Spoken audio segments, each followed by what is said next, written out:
okay, the way is this. Look, I'm telling you what I do with my granddaughter. Very personal. I said, okay. See, suddenly she heard Raghupati Raghava Rai, that bhajan.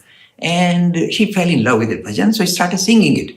So I said, okay, now how to engage her? I bought a little murti of Hanuman and Ram and Sita and Lakshman, and I gave it to her. And I said, before you eat, offer food to Ram and then eat, my granddaughter. And she smiled. She said, yes. See, using this colorful method, I'm in a way engaging her with the idea of spirituality. So how do we progress? Don't cut it off. Don't say, oh no, it's just bland philosophy. You will lose your youngsters straight away.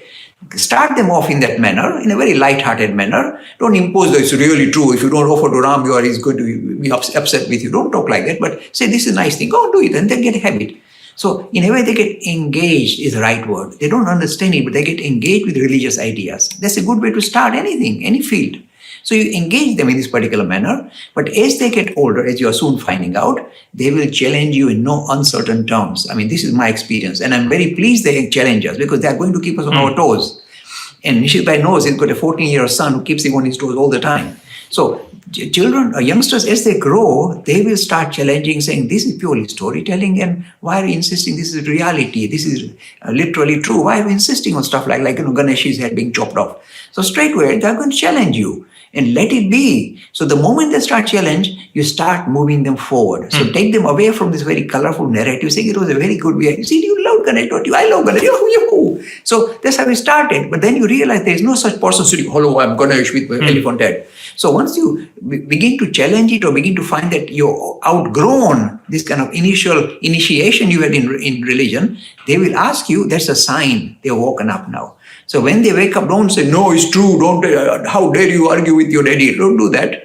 Play along and say, okay, yes, we know it's colorful narrative, but see, made you feel comfortable with our religion. That is why you're exploring it now. As you get older, you're exploring it in greater depth, saying, this can't be true. So what is true? What is the reality behind Hinduism? So in a way, slowly you graduate into going from very colorful narrative to a more philosophic dimension, to which is dramatic and dynamic. It'll catch anybody's attention. It's so dramatic, I'm not exaggerating.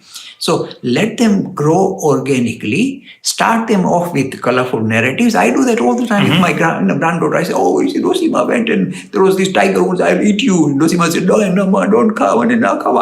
And she smiles. We know there's no reality. But you start in this colorful narrative manner and then let them themselves organically become more mature. And when they start asking you a rude question, like rough question like that, like somebody was asking one mother, how can Hanuman have this, monkey face? It can't be real. There's no monkey face people found in any archaeological evidence.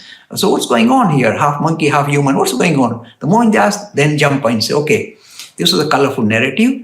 The people in South India, there was one tribe called the Vanara tribe. Vanara actually literally means monkey.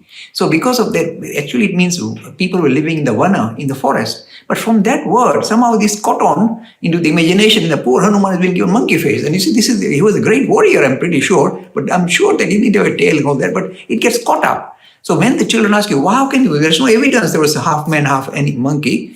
Jump into the philosophy and say, this is the real reason. And they'll smile and they'll carry on. That means they lose love for Hanuman, but they will not agree with the idea that Hanuman jumped up and swallowed the sun anymore. They'll smile and say, okay, it's a bit of highly exaggerated story, but so be it. Let them grow up organically. Don't cut them off from the storytelling. That's the only, look, if I wanted to teach any philosophy, if I don't present it in a story-like format, I fail. It has to be present in a story-like format, include a bit of humor as well. And then the people are engaged, and then things carry forward.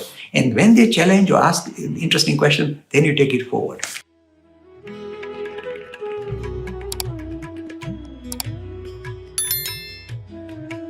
Free e-learning course in Hinduism. To register, please visit www.hindu-academy.com. Talks on Hinduism. Sponsored by People Care. Encouraging caring for the elderly in their own homes. For more information, please visit peoplecare.com.